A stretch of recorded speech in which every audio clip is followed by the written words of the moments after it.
One thing that you're forgetting is that the most vulnerable point of entry that we have into this country is our southern border, and we have to protect it. And the more and more that individuals they're not coming across the southern border, Sarah. They're coming and they're being stopped at airports. They're coming a number of ways. They're certainly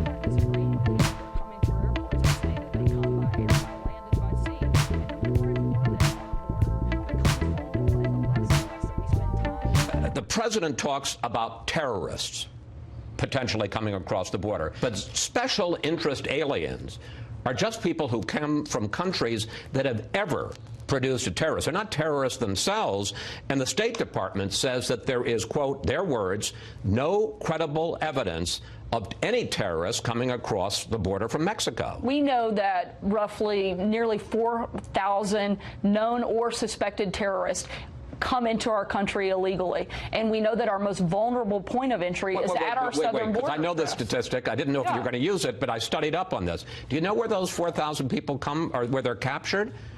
Airports. Not always, but airports. certainly a large number. The State Department says there hasn't been any terrorists that they found coming across the southern border from Mexico. It's by air, it's by land, and it's by sea. It's all of the above. But one thing that you're forgetting is that the most vulnerable point of entry that we have into this country is our southern border, and we have to protect it. And the more and more that individuals they're not coming across the southern border, Sarah. They're coming and they're being stopped at airports. They're coming a number of ways. They're certainly, I'm not disagreeing with you that they're coming through airports. I'm saying that they come by air, by land, and by sea. And the more and more that our border becomes vulnerable, and the less and less that we spend time and money protecting it, the more that we're going to have an influx, not just of terrorists, but of human traffickers, drug inflow, and people that are coming here to do American citizens harm.